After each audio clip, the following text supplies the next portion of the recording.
Nós só amamos, a Bíblia diz que nós só amamos, porque na verdade o amor dele nos alcançou primeiro. Amém?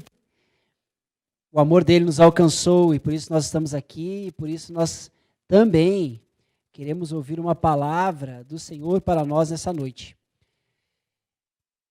Tenho conversado com muitas pessoas durante a semana e muitas pessoas têm relatado um pouquinho de dificuldade com o tempo que nós temos vivido, de estarem cansados, né, com esse momento que nós temos vivido, e alguns entristecidos, alguns já angustiados. Nós temos visto pessoas sofrendo por causa de tudo que tem acontecido, e começou a chover, e aí os irmãos que estão aqui têm que entrar, eu ia dizer que eles têm que entrar para dentro, mas não precisa, né? Só entrar já é suficiente. Pode vir mais, pode vir, não tem problema. Senta mais aqui na frente, ó. Isso. Licença, só um minutinho, gente, para a gente organizar o espaço aqui. Com os irmãos do louvor, geralmente eles ficam aqui na lateral, assistindo o culto, mas como a chuva veio, eles vão tomar aqui o local. Muito obrigado, o irmão que trouxe a água aqui. Amém. Queridos, eu queria ler com você um texto que está em 1 Samuel, capítulo 30. Nós vamos ler do versículo 1 até o versículo 8. E eu quero convidar você a abrir a sua Bíblia, você que tem sua Bíblia, e você que quer acompanhar pelo próprio YouTube, né, o nosso irmão da mídia aqui vai colocar o texto para você poder acompanhar aí, tá bom? 1 Samuel, capítulo 30, versículo 1 até o 8. Vamos esperar os irmãos aqui, estão se organizando. Aí, deu certo? Amém. Me ajude. Pronto? Vamos lá então, vamos ler. Quando Davi e os seus soldados chegaram a Ziclag, no terceiro dia, os amalequitas tinham atacado o Neguebe e incendiado a cidade de Ziclag. Levaram como prisioneiros todos os que lá estavam, as mulheres, os jovens, os idosos. A ninguém mataram, mas os levaram consigo quando prosseguiram seu caminho. Ao chegarem a Ziclag, Davi e seus soldados encontraram a cidade destruída pelo fogo e viram que suas mulheres, seus filhos, suas filhas tinham sido levados como prisioneiros. Então Davi e os seus soldados choraram em alta voz até não terem mais forças. As duas mulheres de Davi também tinham sido levadas, Ainoã de Jezreel e Abigail de Carmelo, a que fora mulher de Nabal. Davi ficou profundamente angustiado, pois os homens falavam em apedrejá-lo. Todos estavam amargurados por causa de seus filhos e de suas filhas. Davi, porém, fortaleceu-se. A versão revista e atualizada diz: animou-se, reanimou-se no Senhor, o seu Deus. Então Davi disse ao sacerdote Abiatar, filho de Aimeleque: traga-me o colete sacerdotal. Abiatar o trouxe a Davi, e ele perguntou ao Senhor: devo perseguir esse bando de invasores? Irei alcançá-los. O Senhor respondeu: persiga-os. É certo que você alcançará e conseguirá libertar os prisioneiros. Amém? Vamos orar. Senhor, nós queremos pedir que essa palavra hoje fale conosco. Nós cremos, Pai, que a Tua palavra é poderosa, ela se revela e ela traz transformação na nossa vida, no nosso cotidiano, na nossa forma de pensar, na nossa forma de agir. E a Tua palavra, ela é rica e poderosa para nos reanimar. Então, reanima-nos, Pai, nessa noite, no nome de Jesus. Amém. Amém, queridos? Glória a Deus.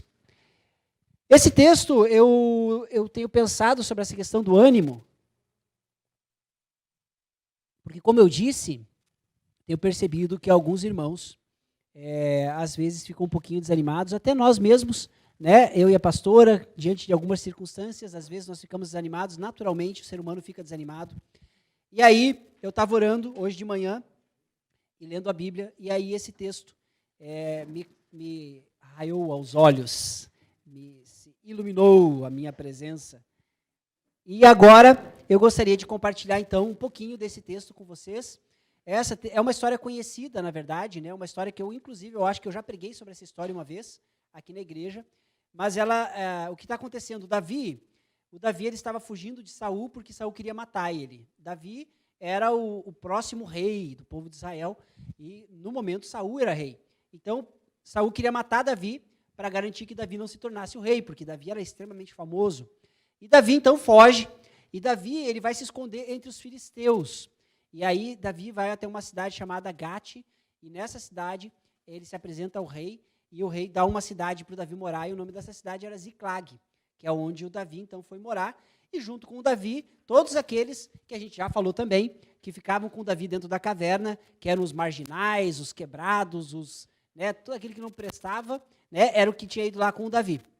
E agora, então, esses homens todos, eles vão lá com o Davi, e eles vão para Ziclag junto com o Davi. Então, Davi tinha um exército de 600 homens que o seguia aonde quer que ele fosse.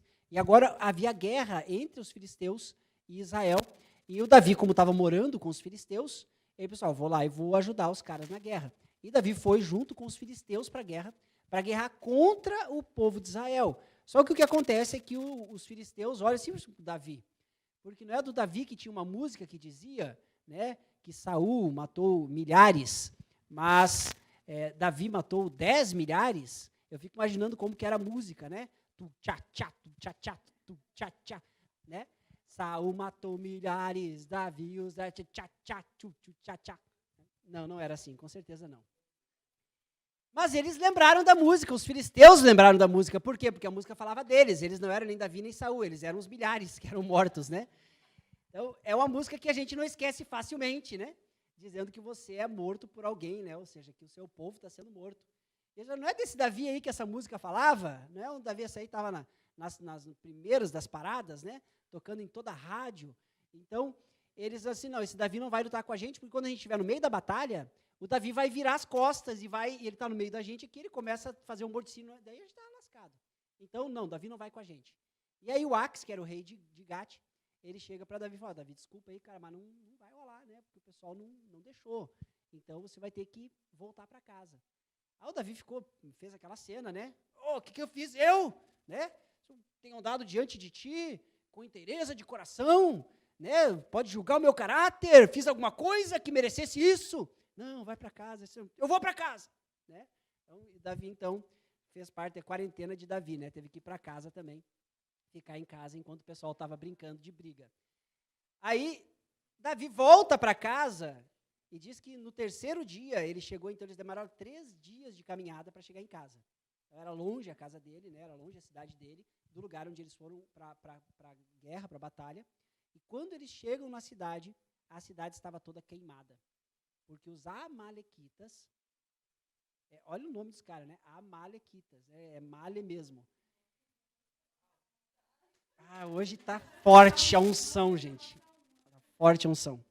Os amalequitas invadiram a cidade, roubaram todas as mulheres e crianças e gado e tudo que tinha na cidade e colocaram fogo na cidade e foram embora.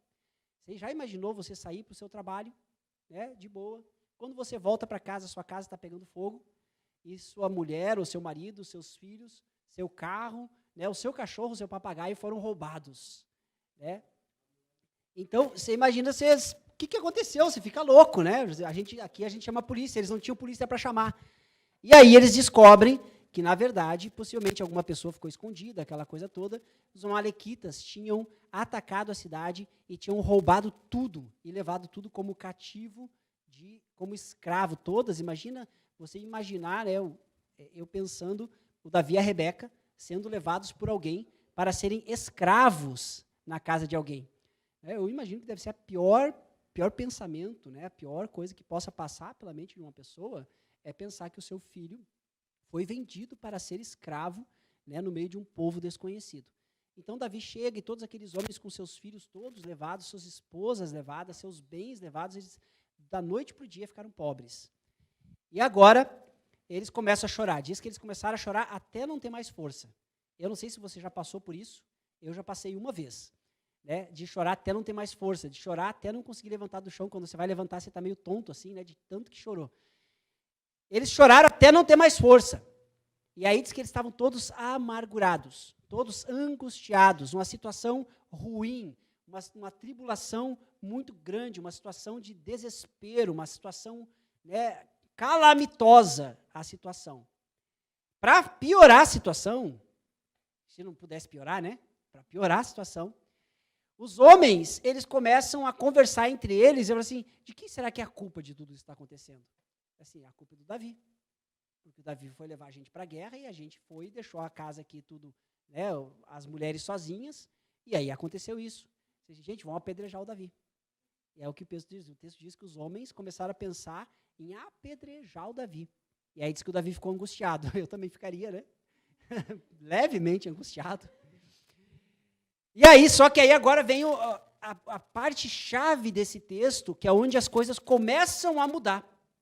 O cenário é de destruição, o cenário é de tribulação, o cenário é de desespero, o cenário é de medo, o cenário é de perda, de derrota, o cenário é o pior cenário possível. É o pior cenário possível.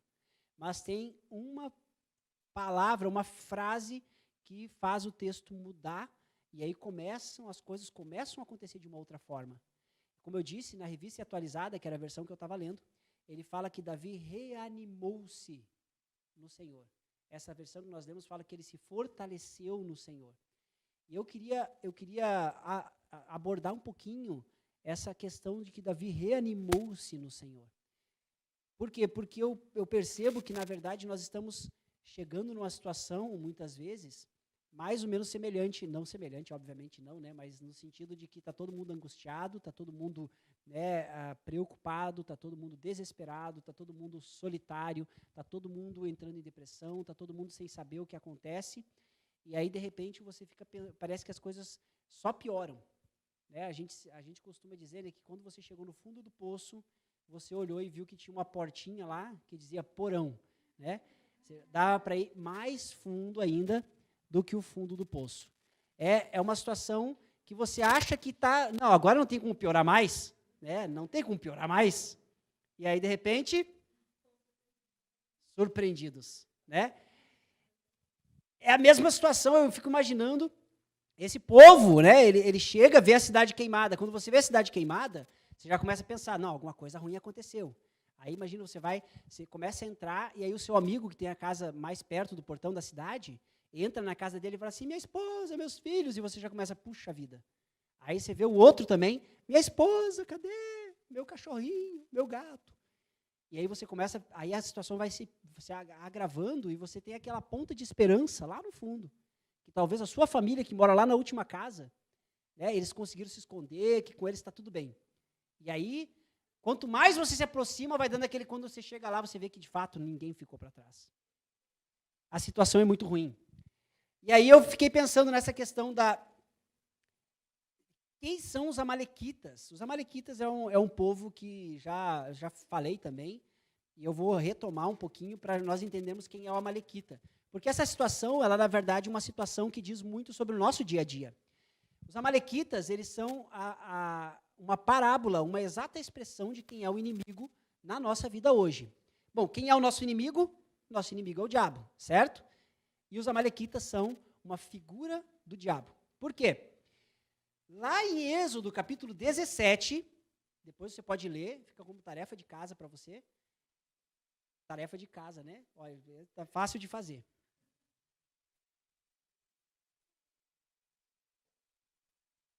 Êxodo 17, o povo de Israel saiu do deserto, do Egito, vai para o deserto, e o povo está há pouquíssimo tempo no deserto, eles estão ainda desorganizados, eles nem sabem, rapaz, a gente saiu do Egito, e agora para onde que a gente vai? Eles nem sabem direito o que está acontecendo, aquele monte de gente, milhões de pessoas, todas lá largadas no deserto, né, todo mundo ali tentando se organizar, construindo tenda, arrumando gado, separando, e aquela bagunça, né? E aí, de repente, o que acontece neste momento, em que o povo ainda está desorganizado, agora imagine, o povo de Israel era um povo que era um povo de escravos.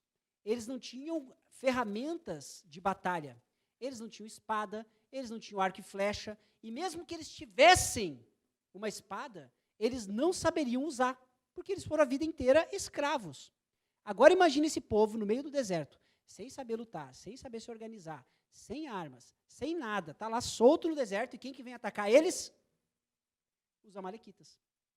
Por que eu digo que ele é um exemplo do próprio diabo? Porque é assim que acontece na vida de todo mundo que se converte.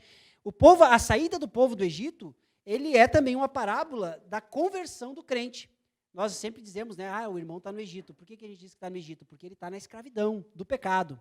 Jesus ele veio para nos libertar da escravidão do pecado, assim como o povo foi liberto da escravidão do Egito e levado para a terra prometida. É uma figura da salvação em Jesus. Mas quando nós somos tirados do Egito, dessa escravidão do pecado, imediatamente o inimigo ele não espera a gente se organizar, ele não espera a gente conhecer a palavra, ele não espera se a gente vai saber manejar a palavra, se a gente sabe orar, se a gente sabe cantar, se a gente sabe como entrar em comunhão, ele não está nem aí. A pessoa se converteu hoje, ele saiu ali no portão, o inimigo já está em cima dele. É o amalequita. E ele já vem com tudo, ele não vem para brincar, não. Então, os amalequitas, eles são essa figura do diabo. Em Deuteronômio, capítulo 25, tem o texto aí, irmão. Você pode colocar para nós? Deuteronômio, capítulo 25, 17, eu vou ler para vocês. Deuteronômio 25, 17. Fala assim, ó. Lembrem-se do que os amalequitas lhes fizeram no caminho quando vocês saíram do Egito. Quando vocês estavam cansados e exaustos, eles se encontraram com vocês no caminho e eliminaram todos os que ficaram para trás, não tiveram temor de Deus. O que eles faziam? O povo está andando no deserto, certo? Está todo mundo andando no deserto ali, não, estamos indo para a terra prometida, aquela coisa toda. Né? Só que, obviamente, tinham pessoas doentes, tinham pessoas que tinham criancinhas pequenas, tinham pessoas que eram de idade, né? Tem toda essa questão aí. Então, o povo ia caminhando e tinham pessoas que iam ficando para trás porque estavam cansados, então eles paravam um pouquinho para descansar. E quando o povo ia caminhando, o povo ia ficando, uma parte ia ficando para trás, os amalequitas, o que eles faziam? Eles atacavam os que ficavam para trás. Covardia. Porque eles pegavam quem? Os que estavam cansados, os que estavam se desprendendo do rebanho, os que estavam machucados, os que não conseguiam acompanhar o ritmo. É exatamente o que o inimigo continua fazendo até hoje. Quem que o inimigo ataca? Aquele que cansou, aquele que está doente, aquele que se desprendeu do rebanho, aquele que foi ficando para trás na caminhada, aquele que foi deixando, aquele que se distraiu. Você imagina o cara aqui caminhando no deserto, rapaz, esse deserto é diferente do Egito, hein? Olha quanta pedra, olha rapaz, quanta areia nesse deserto, nunca vi tanta areia junto. E o cara fica aqui olhando e de repente o povo vai indo, e quando vê o amalequita chega e pá, já era. Distraído. Então tem pessoas que são crentes distraídos. Né? A coisa está andando, a coisa está acontecendo e o crente está, pois é, está viajando. E quem que vai pegar esse crente distraído? O amalequita. Quem que é o amalequita? O próprio diabo. Então, agora entenda. Os homens saíram para a batalha e deixaram suas famílias na cidade. Quem veio atacar a cidade? O inimigo. Agora o inimigo veio e fez, né, levou cativas muitas pessoas e trouxe uma situação muito ruim, muito tenebrosa sobre a vida daquelas pessoas, sobre aqueles homens, daquelas famílias. Agora, Davi se reanima no Senhor. Vamos lá, agora vamos falar sobre um pouquinho sobre o que é reanimar. Eu fui olhar para, você sabe que o reanimar tem uma sigla, RCP, que é reanimação cardiopulmonar, que é a reanimação, né? Aquela reanimação assim, dá um choque assim, né? Aquilo é uma reanimação. O que é uma reanimação? Reanimação é algo que vem, obviamente você pode se reanimar de dentro para fora, né? Se você for uma pessoa de muita força de vontade, mas geralmente a reanimação, ela vem de fora para dentro. É alguém que traz algo novo, um fator exterior, que traz um ânimo novo para você. Porque dentro de você, você não tem forças para buscar esse ânimo. Dentro de você, na verdade, você até quer. Eu não sei se você já passou por isso, eu já passei. Né? Principalmente agora, né, nesse período que a gente está vivendo, tem uma semana que eu falei assim, rapaz, amanhã eu precisava começar a estudar algumas coisas sobre a transmissão, vídeos, etc. E eu falei assim, amanhã eu vou acordar cedo e eu vou passar o dia estudando. Coloquei o despertador para 6 horas da manhã. Pensa num cara animado antes de dormir. Né? Mas quando tocou o despertador, Tão cansado, eu mereço dormir um pouquinho mais. Né? Quem não pecou que atire a primeira pedra. Né? Mas é interessante porque no ano passado mesmo, eu e os meninos aqui da casa, quando a gente ainda tinha o nosso seminário, a gente acordava 5 horas da manhã para ir para a academia. Pensa numa disposição, gente. Eu fico perguntando onde está aquele Juarez. O que aconteceu com aquele Juarez? Volta, por favor. Né? A gente ia 5 horas da manhã para a academia, fazia academia, eu voltava para casa, chegava em casa às 6 horas, das 6 às 7 eu orava e lia a Bíblia, e 7 horas eu tomava café com as crianças, ia levá-los para a escola, voltava às 7h30, eu tinha manhã livre para ler, para estudar, para preparar a aula, para preparar a pregação, a coisa rendia. Mas parece que a gente vai, quando a gente chega nesse ponto, parece que a gente busca dentro de nós uma força para nos reanimar, mas parece que essa força já não é mais suficiente. A gente até quer, mas parece que a gente não consegue mais. E aí a gente precisa, como eu disse, do fator externo, que é o que vem para nos dar esse novo ânimo que não vem de nós. De nós mesmos nós não conseguimos mais, nós até queremos, mas nós não conseguimos, nós estamos limitados nessa busca de talvez conseguir trazer esse ânimo de dentro para fora. Então, nós precisamos nos reanimar. Agora eu quero entender, em primeiro lugar, nós precisamos também entender da onde vem o desânimo. Porque se eu não entendo de onde vem o desânimo, é difícil de eu pensar em buscar uma forma de me reanimar. Certo? O nosso querido Davi, ele sabia de onde vinha o desânimo. O desânimo vinha do fato de que eles perderam tudo. Eu acho que é razoável, né, ficar desanimado numa situação assim. E ele busca, e aí a palavra deixa clara, que o Davi, ele busca um novo ânimo no Senhor. Então esse ânimo não vem do Davi. O Davi entendeu que ele não conseguia, naquele momento, se autoanimar. Né, dizer assim, não, vamos lá, Davi, você consegue. Palavras de autoafirmação. Davi, você consegue. Davi, você é o líder. Davi, você vai ser o rei. Davi, você foi escolhido. Davi, você é um cara bonito. Davi, você é um cara top. Levanta e vai lá. Não. Então, tem essas palavras, tem momentos que até essas palavras de autoafirmação, elas não trazem resultado. Porque dentro de nós a gente está tão cansado, a gente está tão deprimido que as palavras parecem que não surtem efeito nenhum. O Davi estava nessa fase, e aí ele busca a reanimação fora dele. Ele busca a reanimação no Senhor, porque ele sabia que nele mesmo ele não conseguiria se animar. Então, ele busca no Senhor e o Senhor o reanima. Agora, então, vamos tentar entender o motivo de desânimo. Eu fiquei pensando esses dias, a gente conversou um pouquinho na célula. O quebra-gelo da célula, acho que 3 semanas para trás, era qual é a pior coisa que você tem enfrentado nesse tempo de isolamento social. Aí alguns assim, é a falta da igreja, é a falta de liberdade para sair. E eu falei que, para mim, o pior é a falta de perspectiva. Porque mesmo que eu tenha que ficar em casa por 2 meses, se eu souber que dia 14 de julho eu posso sair de casa e posso voltar à normalidade, assim, beleza. Eu vou ficar em casa até o dia 14 de julho, não tem o que fazer, eu vou me preparar e vou fazer uma agenda até o dia 14 de julho para fazer alguma coisa. Mas a falta de perspectiva, de você não saber o que acontece, o que deixa de acontecer, para onde vai, para onde não foi, ela tira de nós a possibilidade de planejamento. Tirando a possibilidade de planejamento, ela nos tira também a possibilidade de controle. Planejamento é controle. Se eu não tenho controle, eu fico desesperado. E agora nós começamos a perceber que, em parte, o motivo do nosso desânimo, na verdade, é a falta de controle sobre o rumo da nossa própria vida. De saber o que vai acontecer no próximo mês, na próxima semana, daqui 2 meses, daqui 6 meses, daqui 1 ano. A gente não tem uma perspectiva clara do que pode acontecer, e isso nos tira essa perspectiva de controle, e aí nós somos pegos. Eu fui pego por essa palavra, eu quero dizer, em primeiro lugar, né, tem um ditado que diz que todo bom pregador, ele prega primeiro para si.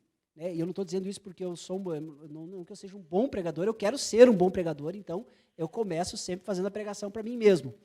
E eu fui pego por essa palavra porque, de fato, eu estou, de certa forma, desanimado porque eu não tenho controle sobre as coisas que estão acontecendo. E muitas pessoas eu sei que também estão exatamente nesse ponto, e aí nós pegamos agora algo que é chave. Porque nós cantamos, e nós pregamos, e nós oramos, e nós falamos que nós queremos dar o controle da nossa vida para o Senhor. A gente cantou agora, como é que é aquela música, a última que a gente cantou? Como é que é? Estou aqui, eis-me aqui, prostrado outra vez, oferecendo tudo a ti. Oferecendo tudo, nada. A gente canta, mas não faz. Porque no momento em que... Ai, meu Deus do céu. No momento em que é tirado a nossa possibilidade de controle, a gente diz que a gente quer dar o controle para Deus, mas não quer dar. Porque a hora que Deus tira o nosso controle, a gente fica desesperado. Meu Deus, o que vai acontecer mês que vem? Não sei, Deus sabe. Se eu dei o controle para Ele sabe, deixa Ele cuidar. Mas você percebe como, na verdade, nós temos dificuldade em entregar o controle da nossa vida ao Senhor. Porque se de fato eu entreguei o controle da minha vida ao Senhor, o que está acontecendo hoje, o que vai acontecer daqui uma semana, daqui um mês, daqui um ano, tanto faz. Porque é dele. Se Ele quiser, inclusive, tirar minha vida, o controle é dele. A gente faz com Deus que nem a gente, quando eu era jovem, fazia com meu irmão menor, quando ele queria jogar videogame. Né? Eu tirava o controle do pino lá e dava na mão dele e colocava para eu jogar contra o computador, né? contra a máquina. E o meu irmão ficava no controle aqui, ó, animadão, achando que estava mandando. E eu aqui só jogando aqui, aproveitando a tarde inteira, e o meu irmão achando que estava arrebentando. Às vezes, a gente quer fazer a mesma coisa com Deus. A gente diz que vai dar o controle para Ele. A gente dá o controle. Não, Deus, está aqui o controle. Aí desliga o controle da máquina. É assim que a gente faz. Porque, no fundo, nós queremos ter o controle. E quando é tirado o controle, a gente fica desesperado. E é o que acontece, na verdade, com o Davi. O que aconteceu com o Davi? O Davi, ele perdeu o controle da situação. E ele perdeu, e ficou tão notório que ele perdeu o controle da situação, que os homens que eram servos dele e que davam a vida e que dariam a vida por ele no futuro, pensam em apedrejá-lo. Tamanha a perda de controle de Davi sobre a situação que estava ao seu redor. Ele não tinha controle nenhum. E agora que vem o grande problema. Porque se nós achamos que nós queremos dar de fato o controle para Deus, nós precisamos começar a pensar, então, o que está gerando o meu desespero? O meu desespero é porque eu tenho medo de perder alguém? O meu desespero é porque talvez a morte possa chegar na minha casa? A gente não quer falar disso. É ruim falar disso. A gente está vivendo dias em que talvez a morte possa chegar na nossa casa. E a gente não quer tocar nesse assunto. Porque isso é o ápice, é o top da perda de controle.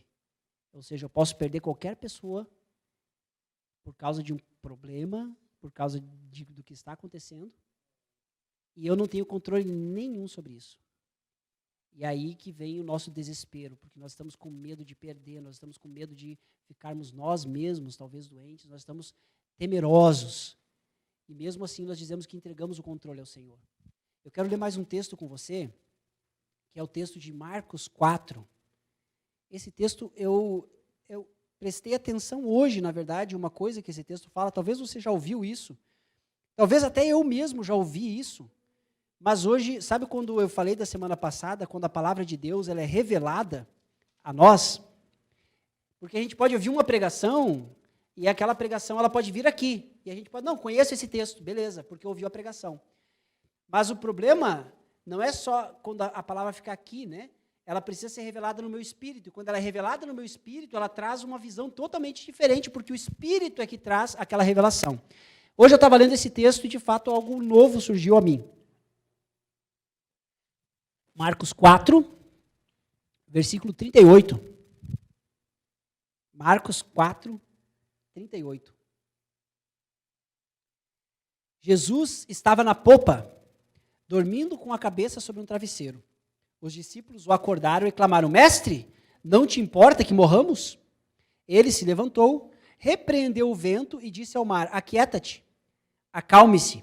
O vento se aquietou e fez-se completa bonança. Então perguntou aos seus discípulos: por que é que vocês estão com tanto medo? Ainda não têm fé? E para falar a verdade, talvez eu tenha escutado em algum momento da minha vida alguma pregação relacionada a esse texto que falasse de uma forma diferente, mas a maioria das pregações que eu escutei relacionadas a esse texto, eles falavam assim: porque os discípulos deveriam eles mesmos terem ficado de pé e falado: mar, aquieta-te. E o mar se aquietaria, se eles tivessem fé. E como eles não tiveram fé para mandar o mar se aquietar, Jesus repreendeu eles: vocês não têm fé? Por que vocês estão com medo? Por que vocês não mandaram se aquietar? E eu pensei de forma diferente. Porque, de fato, assim, quase todas as vezes que eu ouvi pregações sobre esse texto, era falando isso, dizendo que a fé pode mandar o mar se aquietar e o vento parar, e ele vai parar, e os discípulos não mandaram. Eu pensei de uma forma diferente. Eu pensei que talvez Jesus repreendeu eles porque eles não creram que mesmo no meio da tempestade e do vento, o barco ia chegar do outro lado sem virar. Que eles poderiam continuar, mesmo que estava forte o vento, entrando água, era só ficar e deixar que eles iam chegar do outro lado, Jesus ia continuar dormindo e nada ia acontecer a eles no meio da tempestade. Qual que é a fé que de fato eles precisavam ter? Eles precisavam ter fé para levantar e dizer: mar, se aquieta? Ou eles precisavam ter fé para acreditar que mesmo na pior tempestade, eles podiam passar tranquilos? E aí que vem algo que me mexeu comigo. Nós precisamos ter fé para dizer, eu não posso falar o nome, né? Porque senão trava o vídeo no YouTube. Mas você sabe essa doença que está assolando o mundo? Eu poderia ter fé para levantar agora e dizer assim: doença, pare em nome de Jesus. Eu poderia ter fé para isso. Mas a pergunta é, diante desse texto, Jesus ele repreendeu eles porque eles não tiveram fé para repreender ou não tiveram fé para passar? A pergunta é, nós temos fé para repreender a doença e pedir para que ela pare? Ou talvez nós não temos fé para conseguir passar? E talvez nós ficamos desesperados de não ter fé para poder dizer que pare, porque na verdade nós não temos fé para passar. Porque eu estou desesperado de ter que passar por isso. Assim como os discípulos estavam desesperados que talvez o barco ia virar. Mesmo que Jesus estava dentro do barco. E aí a gente pensa nos discípulos. E eu sempre digo, né, e para mim eu tenho mudado muito a minha percepção, principalmente esse ano, de verdade. Quando a gente fala do povo do deserto, por exemplo. O povo do deserto, meu Deus do céu, cara, por que Deus não matou aquele povo? Porque povo reclamão, viu? O povo tinha o maná, o povo tinha tudo, cara, todo dia caiu o maná, era só recolher, vinha codorna voando, os caras pegavam a codorna aqui, ó, vão assar uma codorna, né? Os caras tinham tudo, faltava água, bate na rocha, sai água da rocha, e viviam reclamando. E aí, quando a gente começa a ler de novo o texto e começa a pensar assim, rapaz, eu também tenho tudo na minha casa, e mesmo assim eu vivo reclamando. Como eu sou diferente desse povo? Aonde eu sou diferente desse povo? Porque quando é tirado um pouquinho do meu controle, do que eu tenho, do que eu achava que tinha sobre o meu futuro, eu fico desesperado. Eu fico me debatendo, porque eu preciso assim, acaba logo esse negócio porque eu preciso programar a minha vida. Acaba logo esse negócio porque eu preciso planejar a minha vida. Nós estamos desesperados porque foi nos tirado o controle. E fica, para mim, eu estou falando de mim, eu disse que a palavra fala primeiro comigo, né? Para mim fica deflagrado. Eu estou junto com os discípulos no barco, louco para acordar de Jesus, porque eu estou com medo que o barco não vai chegar do outro lado. Porque a minha fé não é suficiente para crer que mesmo na pior tempestade, o Senhor está comigo. Eu falei esses dias no Tadel, no culto top, que para mim é algo que tem sido muito, muito importante, muito interessante durante esse tempo que nós temos vivido, é que essas preocupações, elas vêm sobre mim. Eu sou homem, assim como você, assim como qualquer um de nós, e assim eu também sou assolado por preocupações, por pensamentos, e por todo tipo de sorte de preocupações, elas vêm sobre mim. Eu tenho família, tenho igreja, tenho um monte de coisas. E eu também me preocupo. quando as preocupações começam a me encher o coração, e eu vou para o quarto, e eu coloco o meu fonezinho de ouvido, e eu coloco o louvor, e o louvor começa a tocar, e eu começo a cantar junto, e eu começo a permitir que o Espírito Santo venha, e ele começa a me encher. E parece, nesse momento, que todas aquelas preocupações são tão pequenas. Eu fico olhando assim e eu fico pensando, como que eu estou me preocupando com isso? Porque quando eu estou ali na presença do Espírito, de fato as preocupações são muito pequenas. Porque há uma convicção do controle de Deus que ela só vem sobre nós quando nós estamos na presença dEle. E agora que vem a chave do texto que eu falei que foi quando a coisa girou. Deus reanima Davi. E Davi imediatamente chama o sacerdote e ele vai consultar a Deus sobre o que ele deveria fazer. Davi não faz planos. Davi não planeja o seu futuro. Davi não pensa em ter o controle da situação novamente. Davi ele corre para Deus e pergunta para Deus, Deus, o que eu preciso fazer agora? E Deus fala, vai e persegue eles porque você vai alcançá-los. E não é uma coisa simples, porque o Davi saiu com 600 homens para perseguir homens que estavam 3, 4, 5, 10 dias à frente deles, porque a cidade havia sido saqueada há muito tempo. Eles vão correndo, chega um ponto em que 200 desses 600 homens que estavam com Davi, eles não aguentam continuar de tão cansados que eles estavam. Gente, eu quero dizer para você que aquele povo daquela época, eles não eram mole que nem a gente. A gente vai dar 2 ou 3 voltas aqui na lagoa, talvez alguns mais, alguns menos, né? Mas eu vou dar 3 voltas na lagoa, é o meu limite. É 5 quilômetros. Agora você imagina, gente, eles estavam 3 dias à frente. Quanto dá para andar em 3 dias? É muito chão. E eles foram correndo até, sem descansar, até alcançar os caras. Esses caras tinham fôlego. Esses caras eram fortes. Menos 200 deles que cansaram. Não aguentaram atravessar o rio. E aí Davi deixa a bagagem. Por quê? Porque estavam andando com bagagem ainda. Cada um com a mochilinha, com comida, com água e tal. Aí eles, não, deixa a bagagem aqui, os 200 vão ficar cuidando da bagagem, a gente vai continuar. Eles continuaram, alcançaram os amalequitas e pensaram assim, não, gente, a gente está muito cansado, a gente vai, como que a gente vai guerrear com os caras cansados? Não, cansado, correndo, eles chegam, eles lutam contra os amalequitas e derrotam todos os amalequitas. E recuperam tudo aquilo que eles tinham. Por quê? Porque havia ânimo do Senhor. Se eu tento me reanimar sozinho para fazer uma batalha dessas, eu ficava junto com os 200.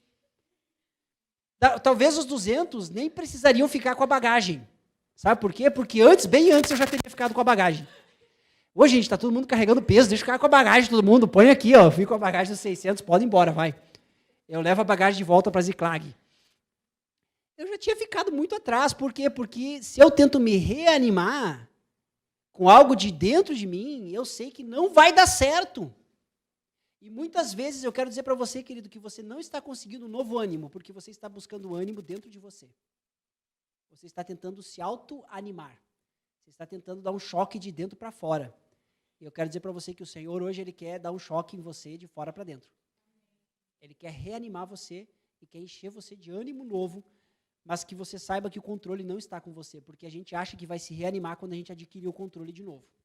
E eu quero dizer para você, querido, que você pode se reanimar, mas não se empolgue em ter o controle, porque a gente cantou que vai dar o controle, e eu quero dizer para assim, vamos dar o controle para o Senhor hoje?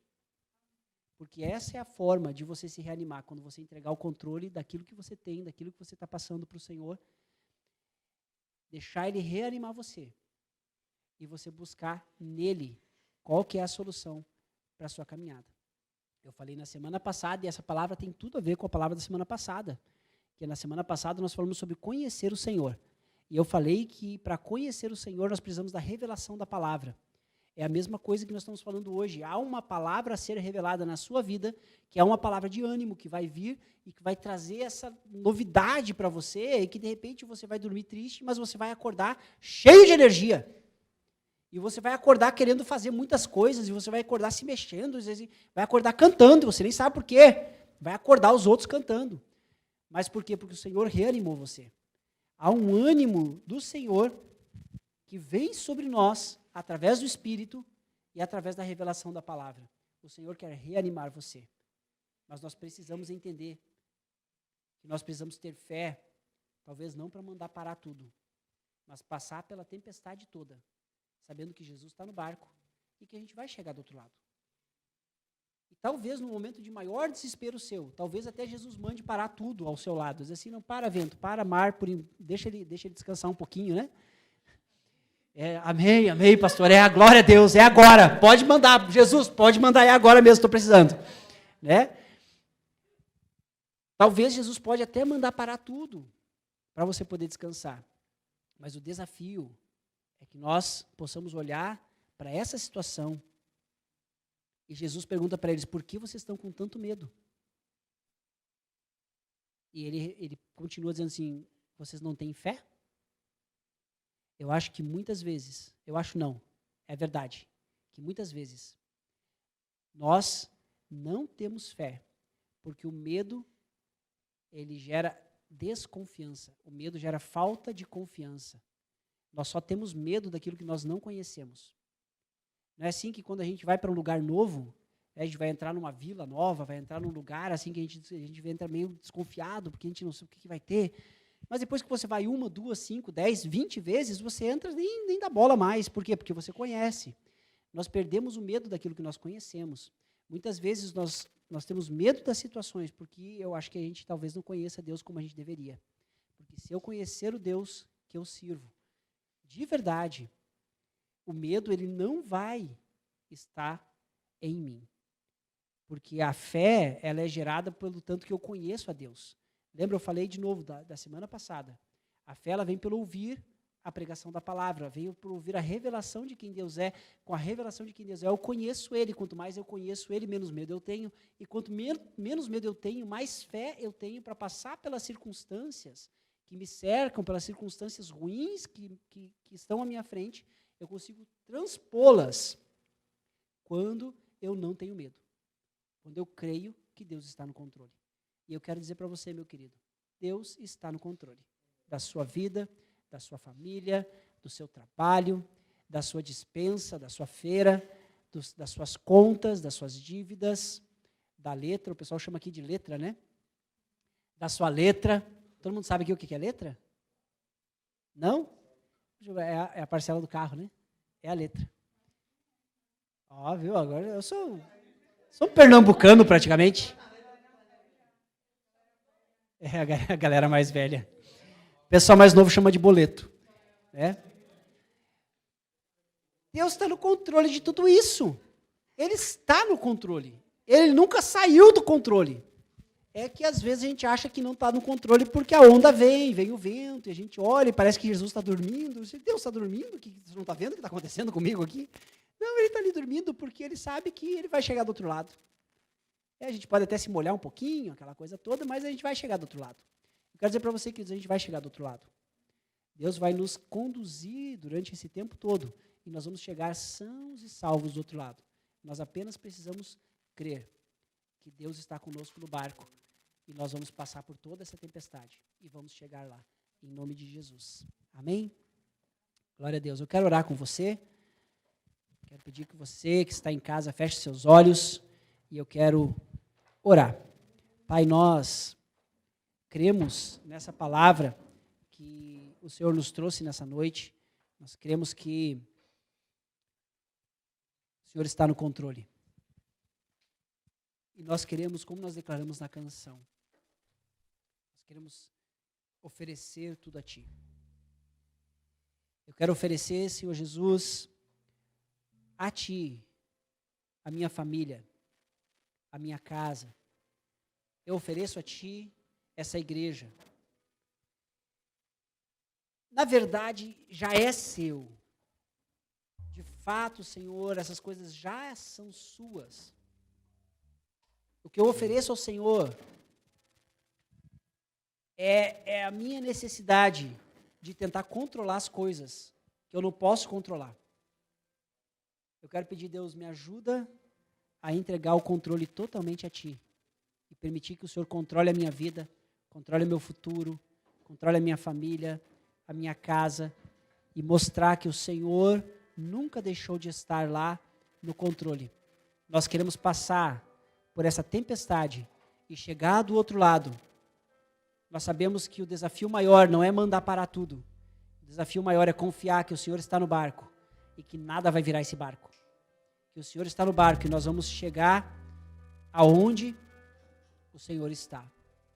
Então, Pai, nos guarda durante os piores momentos, durante os momentos de tribulação, durante os momentos de luta, durante os momentos de tristeza, durante os momentos de depressão. Pai, eu ordeno agora que toda depressão que tem cercado as casas caia por terra em nome de Jesus. Que todo espírito de solidão caia por terra em nome de Jesus. Que toda tentativa do inimigo de resgatar, de pegar, Senhor Jesus, de sequestrar aqueles que estão ficando para trás, os cansados, os doentes, toda tentativa dos amalequitas contra o teu povo, caia por terra em nome de Jesus. Nós entregamos o controle de tudo que temos ao Senhor e pedimos, Pai, aumenta a nossa fé, revela-se a nós de forma ainda mais profunda, para que nós conheçamos o Deus que nós servamos e saibamos que o Senhor sempre esteve no controle e sempre esteve fazendo o melhor por nós. Nos ajuda, Pai, no nome de Jesus. Amém. Amém, queridos. Nós vamos ainda ter um momento de louvor. Eu convido você para cantar junto. Mas eu já quero dizer para você, se inscreva no nosso canal, curta os vídeos, faça parte deste momento de culto online. Ponha os seus comentários no vídeo, no chat, para nós podermos ter esse momento de comunhão através do chat. E no nome de Jesus, muito em breve, estaremos todos reunidos de novo aqui na igreja. Eu quero ver você, quero poder dar um abraço em você, quero orar com você, estou com saudade de você. Deus abençoe a sua vida no nome de Jesus. E terça-feira nós temos o culto top com a 4ª palavra sobre maturidade. Tem sido muito legal os nossos cultos top, temos aprendido muito. E Deus tem nos desafiado ao crescimento e à maturidade através das palavras do culto top. Não perca, terça-feira às 20 horas no nosso culto top, maturidade 4. Temos ainda algumas palavras sobre maturidade. Não perca, no nome de Jesus. Vamos na paz do Senhor. O Senhor abençoe a sua vida no nome de Jesus. Amém.